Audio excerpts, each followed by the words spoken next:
नमस्कार, मैं हूं संजय शर्मा। आप देख रहे हैं 4 पीएम न्यूज नेटवर्क। आखिर मोदी जी ट्रंप से इतना डर क्यों रहे हैं?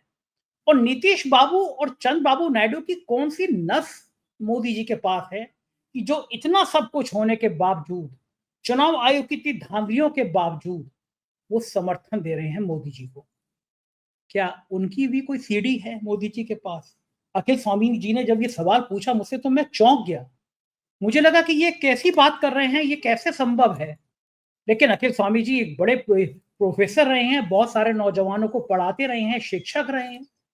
उन्होंने बताया कि चुनाव आयोग ने आखिर इस स्तर तक जाके भ्रष्टाचार किया तो किसके कहने पे, इस स्तर तक जाके बेईमानी की तो किसके कहने पे, और खेल क्या है? बनारस में एक व्यक्ति के 35-40 बच्चे हो जाएं और वो सब वोटर हो जाएं। ये काम केवल सिर्फ ये चुनाव आयोग कर सकता है। बहुत शानदार, बहुत रोचक बातचीत है अखिल स्वामी जी से। आप सुनेंगे तो पूरा इंटरव्यू सुने बिना रह नहीं सकेंगे। ले चलता हूं आपको अखिल स्वामी जी के पास। पहले उससे रिक्वेस्ट है, चैनल को ज्वाइन कीजिए, सब्सक्राइब करिए। चलते हैं अखिल स्वामी के पास। 4 पीएम न्यूज नेटवर्क में स्वागत है अखिल स्वामी जी आपका। आपने अपने जीवन में बहुत सारे चुनाव देखे होंगे। आपने इमरजेंसी भी देखी होगी, उसके बाद का दौर भी देखा होगा, जेपी आंदोलन भी देखा होगा, और कुछ बहुत कुछ पढ़ा होगा। चूंकि आप प्रोफेसर हैं, आप आपके पढ़ाए हुए बच्चे दुनिया भर में एक एक से एक जगह शीर्ष पर हैं। लेकिन जो वर्तमान में लोकतंत्र की हत्या हो रही है, जो इस दौर में राहुल गांधी ने खुलासा किया है, एक बंगलौर के एक घर में, छोटे से घर में 80 वोटर, घर भारतीय जनता पार्टी के कार्यकर्ता का। संजय शर्मा बंगलौर में भी वोट डाल रहे हैं, संजय शर्मा बनारस में भी डाल रहे हैं, हरियाणा में भी डाल रहे हैं, महाराष्ट्र में भी डाल रहे हैं। उत्तर प्रदेश का चुनाव आयोग कह रहा है नहीं, गलत है, यहाँ पे इस नाम का कोई व्यक्ति नहीं। आज उसका भी खुलासा हो गया कि वो व्यक्ति है लखनऊ में ही है। लेकिन पूरी दुनिया के अखबार इसकी आलोचना कर रहे हैं कि भारत का लोकतंत्र कैसा है। यहाँ पे क्या डकैती, वोटों की डकैती डाल के सत्ता बनती है?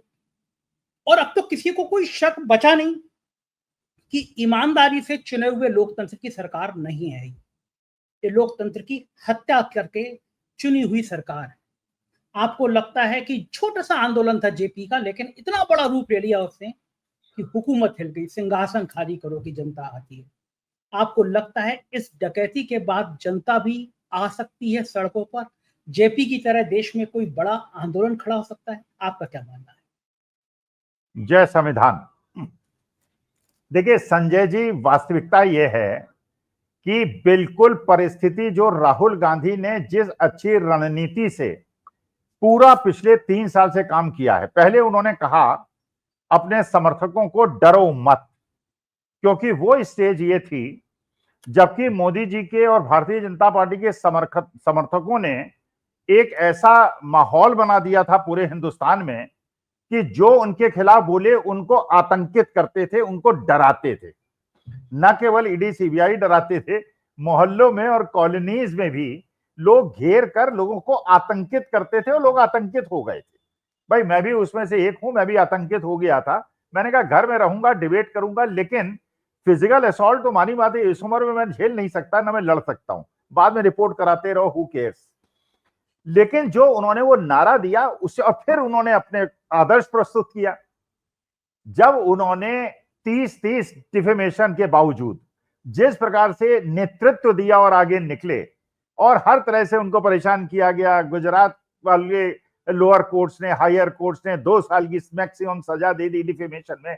जो पहला केस था, मकान छीन लिया गया, मेंबर ऑफ पार्लियामेंट की सीट छीन ली गई, सुप्रीम कोर्ट ने इंटरवीन करके उनको वापस दिलाई। लेकिन उसके बाद जो अगला कदम उन्होंने उठाया है, ये है रिमार्केबल। देखिए जनता जो है वो वास्तविकता है। संजय जी आप भी सोचते होंगे, देखिए 20% लोग तो ऐसे हैं जो कि मजबूरी में समर्थक हैं भारतीय जनता पार्टी के और सत्ता के कारण। देखिए जो बड़े बड़े बिल्डर्स हैं, बड़े बड़े पैसे वाले हैं, बड़े बड़े गुंडे बदमाश हैं, ये बिना पुलिस के प्रोटेक्शन में चल नहीं सकते। इनको प्रोटेक्शन चाहिए, बिल्डर्स को प्रोटेक्शन चाहिए और सत्ता की प्रोटेक्शन चाहिए। जिसकी सत्ता होगी, कल सत्ता बदलेगी, एक इंडिया गठबंधन के साथ आ जाएंगे, इनका कोई अपना ईमान नहीं है।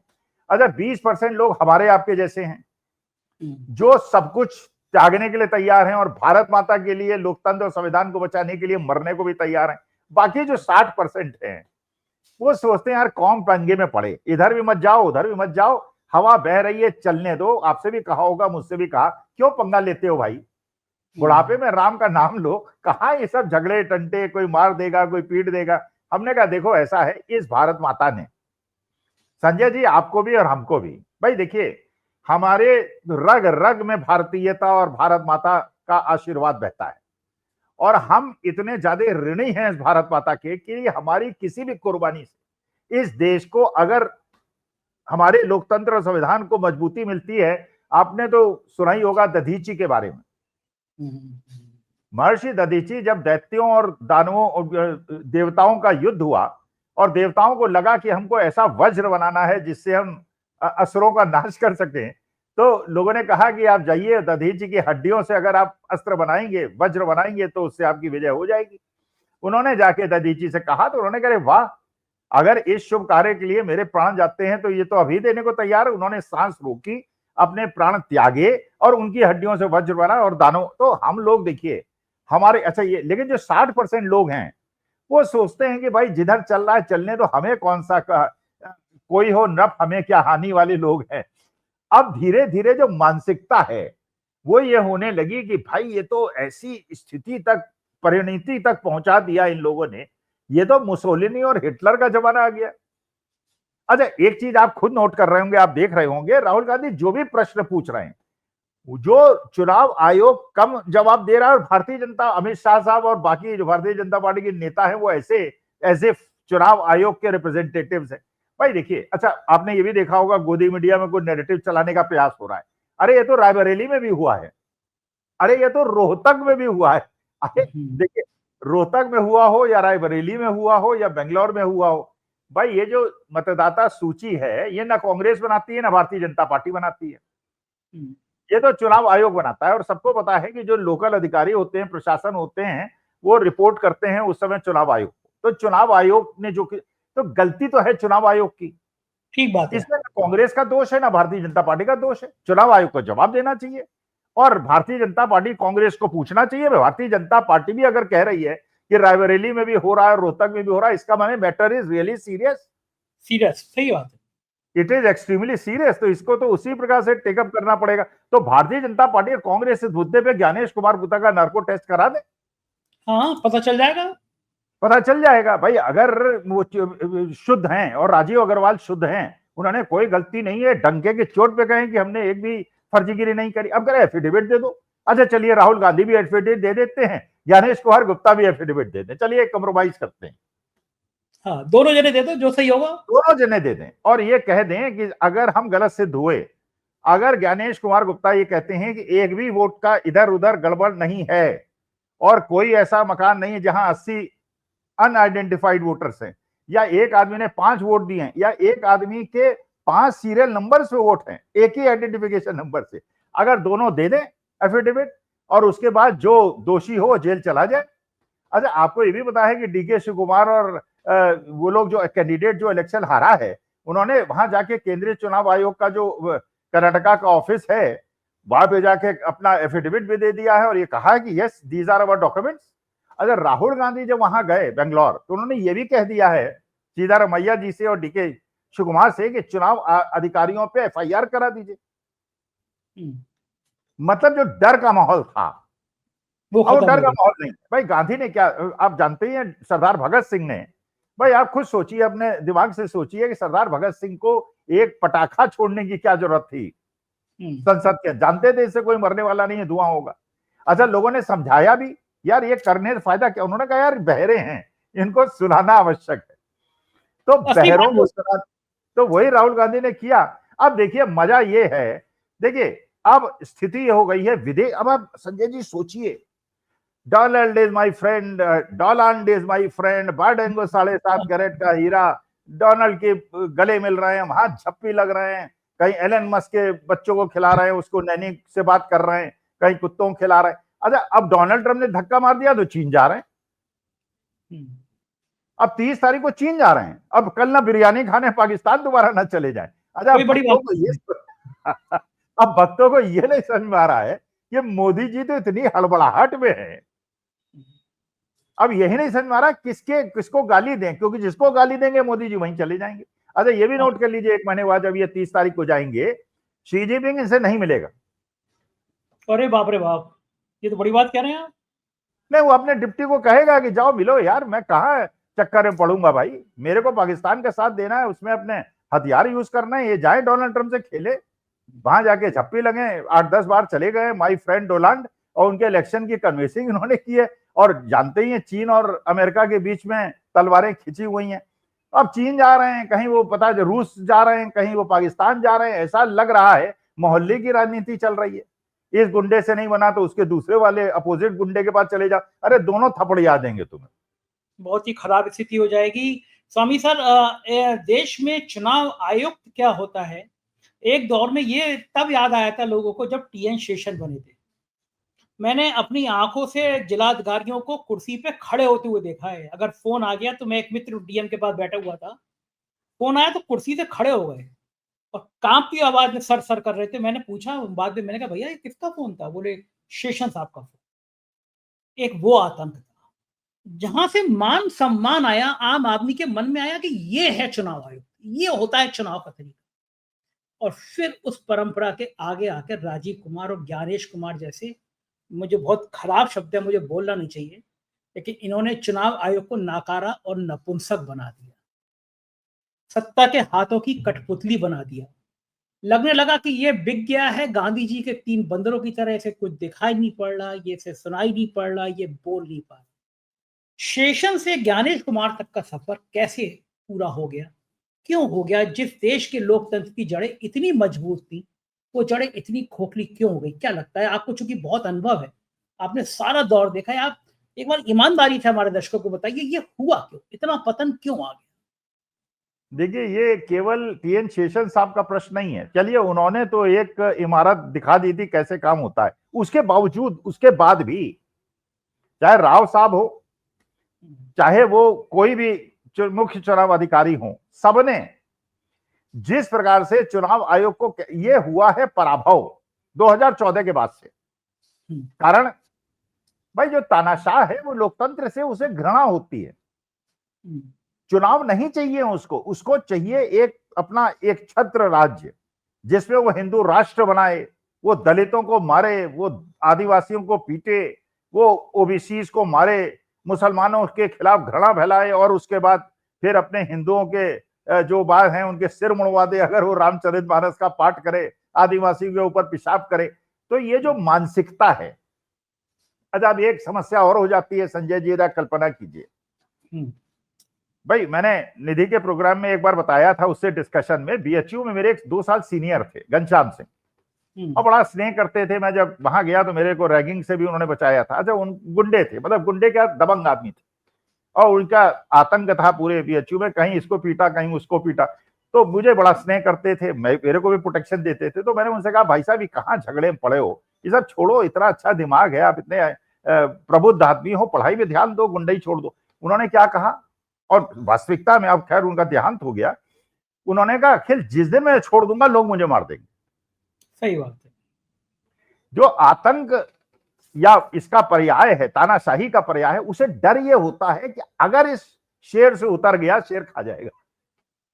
अब आज के तारीख में चाहे चुनाव आयुक्त हो, चाहे इनकम टैक्स ऑफिसर्स हो, चाहे ईडी सीबीआई के ऑफिसर्स हो, जिन्होंने आतंक बचाया है, और अब हम ये चाहते हैं जब ये इंडिया गठबंधन नई सरकार बने, जिन लोगों ने इस देश के अंदर धार्मिक विद्वेष फैलाया है और मेरे देश को अंदर से कमजोर किया है और आतंक मचाया है, उनको इस बार एग्जाम्पलरी पनिशमेंट मिलना चाहिए। मैं वहां गांधीवाद छोड़ दूंगा, मैं राहुल गांधी का भी विरोध करूंगा, अखिलेश यादव का भी विरोध करूंगा, अगर ये आतताई लोगों को जिन्होंने देश को अंदर से मट्ठा डाला है, इनको अगर आपने दंड नहीं दिया, अगर आपने अडानी जी की सारी प्रॉपर्टीज को नेशनलाइज नहीं किया, अगर आपने मेरे किसानों को एमएसपी नहीं दी, अगर आपने बच्चों को नौकरियां नहीं दी जैसे तेजस्वी यादव ने 17 महीने के अंदर किया था, आप बच्चों को रोजगार दे दीजिए, हमारे किसानों को एमएसपी दे दीजिए, फिर आप जो चाहे तानाशाही ले आना हो ले आइए, लेकिन लोगों को नौकरी दीजिए। ये अग्निवीर जैसे कार्यक्रम और किसानों के साथ 13 महीने के अत्याचार और बच्चों को नौकरी न देना, ये इस देश के ऊपर इतना बड़ा अत्याचार है, हर जगह गरीबों का शोषण और पूंजीपतियों को पैसा। पूंजीपतियों से मेरे को कोई परेशानी नहीं है भाई, इंडस्ट्री लगाइए, बच्चों को नौकरी दीजिए, उनको आदमी की तरह ट्रीट कीजिए, ट्रीट देम एज ह्यूमन। लेकिन अगर आप एक्सप्लॉयटेशन करेंगे और विदेश में जाके हेरा फेरी करेंगे और उसके बाद आपको बचाने के लिए एक व्यक्ति को जो देश का माननीय प्रधानमंत्री ये कहना पड़े मेरा व्यक्तिगत लॉस हो जाएगा, व्यक्तिगत लॉस आप जानते ही हैं, गंगाधर ही शक्तिमान है, शक्तिमान ही गंगाधर है। ये बात तो सही है कि व्यक्तिगत लॉस प्रधानमंत्री का क्या हो जाएगा, उनके कौन सी पेंशन में कटौती हो जाएगी, उनके कौन सी 10 लाख का सूट 9 लाख का रह जाएगा, पर देश समझ नहीं पा रहा कि उनका व्यक्तिगत नुकसान क्या हो जाएगा। लेकिन राहुल गांधी भी तो कम बाज नहीं आते, वो भी एक ऐसा सुरसुरी छोड़ते हैं ना कि आदमी की कपकपी चढ़ जाए। अब उन्होंने कहा है कि जिसने चुनाव के संबंध में बेईमानी की है, भ्रष्टाचार किया है, हम उसको छोड़ेंगे नहीं। और फिर जो खतरनाक लाइन उन्होंने बोल दी कि चाहे वो रिटायर क्यों ना हो गया हो। तो क्या उनका इशारा राजीव कुमार की तरह था, राजीव कुमार की तरफ था कि जिन राजीव कुमार ने एक घर में 80 वोट बना दिए, एक घर में और नई क्रांति लिख दी। ऐसे लोगों को रिटायर होने के बाद भी किसी जांच आयोग में फंसाया जा सकता है, मतलब फंसाया इन द सेंस कि वो साबित कर सकते हैं कि हाँ, इनके इशारे पे ये भ्रष्टाचार हुआ था, इनके इशारे पे ये लोकतंत्र की हत्या हुई थी। तो राजीव कुमार जो अपनी पेंशन ले रहे होंगे इस समय, किसी आयोग का अध्यक्ष सदस्य बनने के सपने देख रहे होंगे, उनको रात को नींद तो नहीं आई होगी कि अगर सत्ता बदल गई तो फिर वो तिहाड़ जेल की वो बैरक याद आएगी उनको कि यहाँ पे कई नौकरशाह गए भी हैं। ऐसा नहीं है कि देश में आंखें बंद करके हुआ है, जिसने भ्रष्टाचार किया वो जेल गया है। तो राहुल गांधी ने ये तीर जो छोड़ा, क्या आपको लगता है सीधा राजीव कुमार के दिल पे लगा होगा? संजय जी, ये केवल राजीव कुमार और ज्ञानेश कुमार गुप्ता का प्रश्न नहीं है। देखिए, मुझे कितना दुख हुआ भाई, आप जिस यूनिवर्सिटी में पढ़े, जिस कॉलेज में पढ़े, उससे प्रेम हो जाता है ना, सपनों में याद आता है। मैं लिमडी हॉस्टल आईटी बीएचयू में रहता था उस जमाने में, आज तक वो कमरा मुझे बुलाता है और रात में नींद खुल जाती है, ऐसा लगता है वो कमरा मुझे आवाज दे रहा है। और मैं गया, खैर उसके बाद से सपने में आना बंद हुआ। जब मैं उस कमरे को बुलाया, मैंने जाके प्रणाम किया, पत्नी के सामने फोटो खिंचाई। उसी इंजीनियरिंग कॉलेज के उसी हॉस्टल के 100 मीटर दूर एक बेटी के साथ 3 भारतीय जनता पार्टी के गुंडों ने व्यभिचार किया, सीसीटीवी में आ गया। उसके बाद ये 3 गुंडे भारतीय जनता पार्टी की कन्वेंसिंग करने मध्य प्रदेश गए। यस। जब जनता का दबाव बना तो वो अरेस्ट हुए, फिर छूट गए। मध्य प्रदेश के अंदर एक आदिवासी पे पेशाब कर दिया, कुछ नहीं, सब कुछ हमारी बेटियों के साथ हुआ। पहलवान, देखिए मैं केवल इन लोगों की बात, जो भी जिसने भी भारत की सभ्यता संस्कृति का नाश किया है, जिसने भी हमारे देश को कमजोर किया है इन 11 साल में, ये सोच के कि पैसा कमाएंगे और बड़े ताकतवर बनेंगे और लोगों को परेशान करेंगे, इन सबको एग्जाम्पलरी पनिशमेंट मिलना चाहिए। और इस देश के अंदर अब यही भारतवर्ष जो 142 करोड़ का है, हम 142 करोड़, कोई जाति हो, कोई धर्म हो, हमारी केवल एक पहचान है, हम हिंदुस्तानी हैं।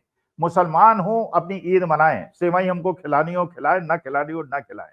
हमारी दिवाली होली में आने हो ना आने हो, हम उनके किसी उत्सव में बाधा नहीं डालेंगे और हमारे उत्सव में कोई बाधा नहीं डालेगा। हम हिंदू हैं, सनातनी हैं, हम अपना पूजा पाठ करेंगे, अपना हनुमान चालीसा पढ़ेंगे, वो अपनी अजान पढ़े, किसी को कोई परेशान नहीं करेगा, क्योंकि हम एक परिवार हैं।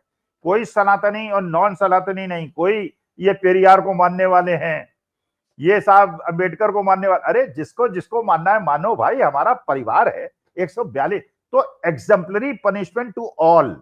जिन्होंने 11 साल में तानाशाही का और लोकतंत्र के हत्यारों का और हमारी सभ्यता संस्कृति की हत्या करने वालों का साथ दिया है, everybody should be punish.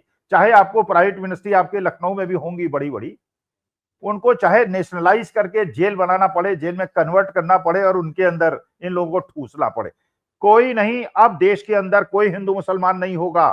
Our objective will be to strengthen our nation. और भारत को हम पुराने उस इतिहास में लेके आएंगे जब पंडित जवाहरलाल नेहरू को, इंदिरा गांधी को, लाल बहादुर शास्त्री को रिसीव करने के लिए लोग प्लेन के अंदर आते थे, अमेरिकन प्रेसिडेंट। ये नहीं होता था कि हमारे प्रधानमंत्री जाएं और उनको कोई बाहर रिसीव करने ना आए, ऐसा नहीं होता था। अब वो जमाना फिर हमें वापस लाना है। बिल्कुल ठीक कह रहे हैं। और आपने बनारस की बात करी तो मुझे याद आया कि सोशल मीडिया पे बनारस की भी एक वोटर लिस्ट चल रही है, जिसमें एक व्यक्ति के शायद 42 बच्चे हैं, मतलब 42 वोटर हैं।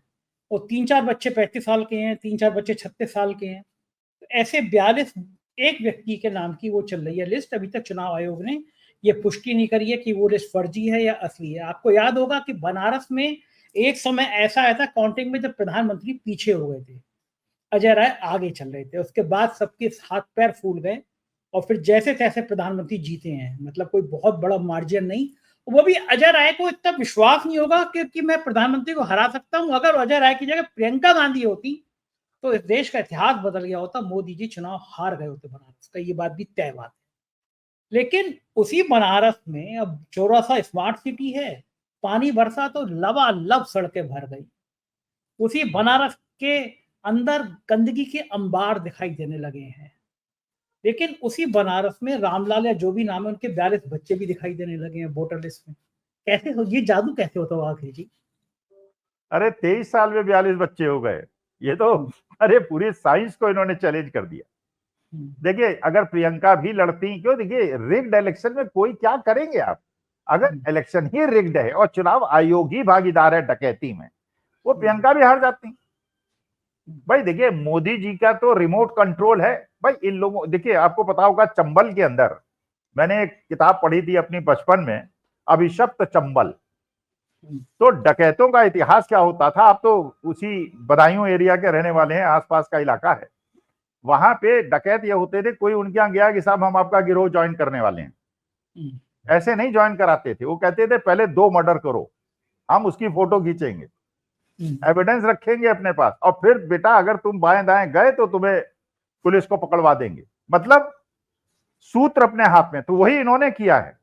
अब ये जितने अधिकारी हैं जो आज के तारीख में आगे बढ़ते जा रहे हैं गलत दिशा में, कारण ये है they can not come out of it.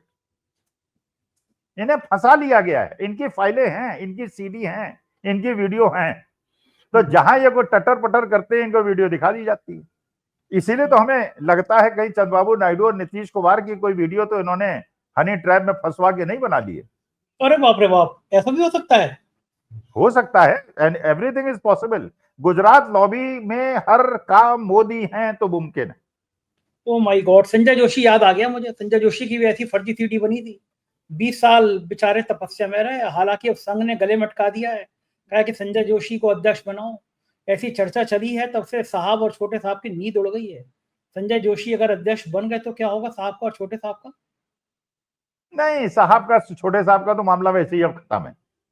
देखिए आप खुद सोचिए ना भाई, 2 लॉबीज हैं विश्व के अंदर। एक लॉबी है अमेरिका की, नाटो की और अरब कंट्रीज की, और एक लॉबी है चाइना, रूस, नॉर्थ कोरिया, ईरान की।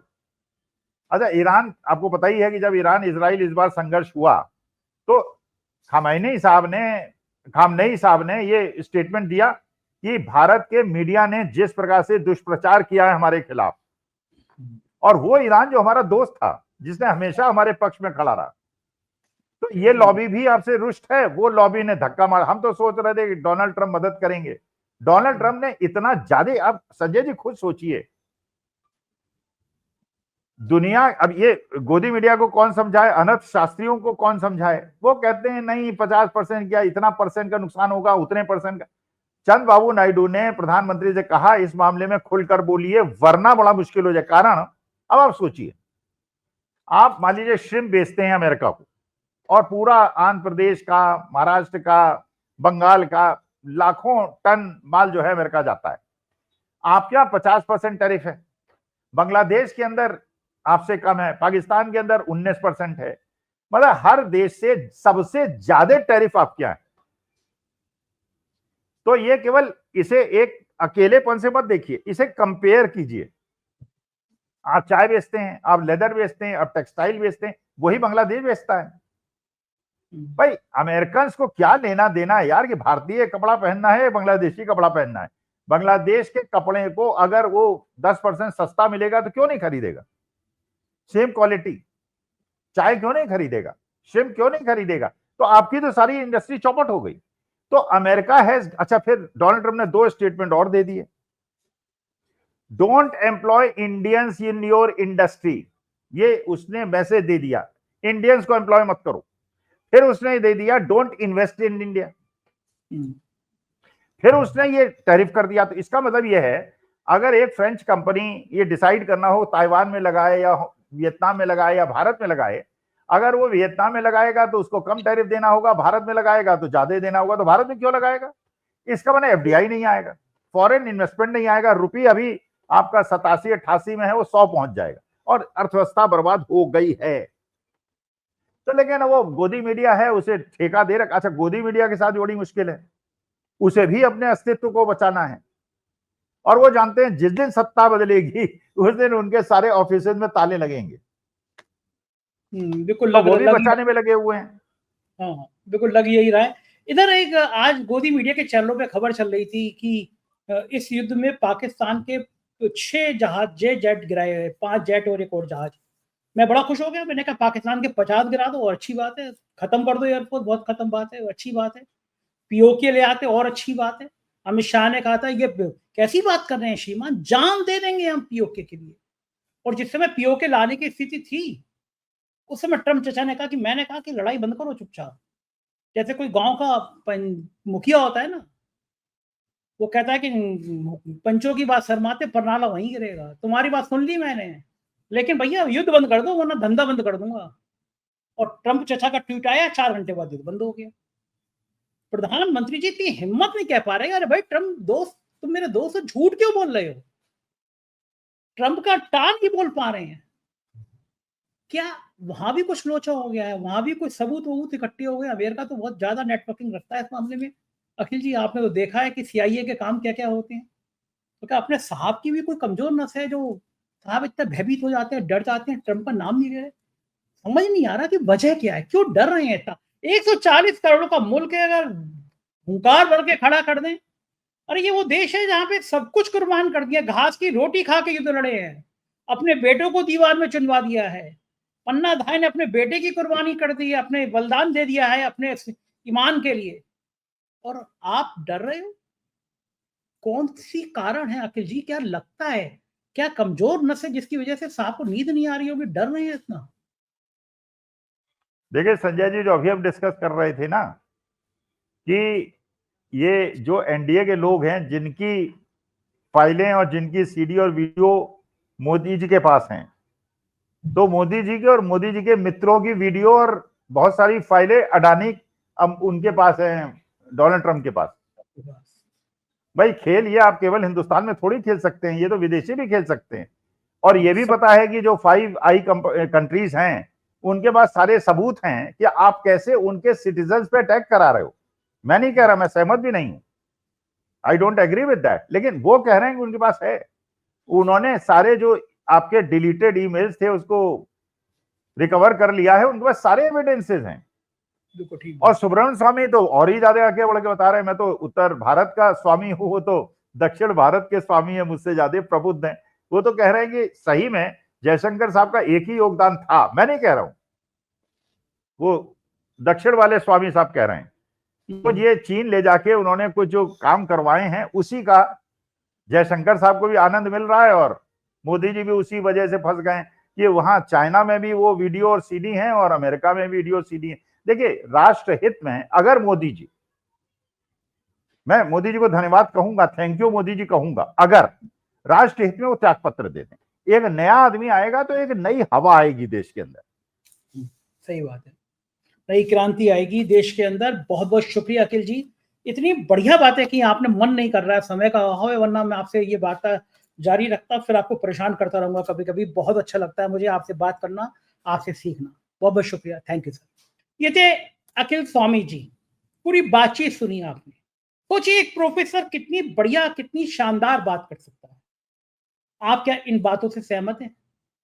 कमेंट करके अपनी राय बताइएगा। बहुत बहुत शुक्रिया, थैंक यू।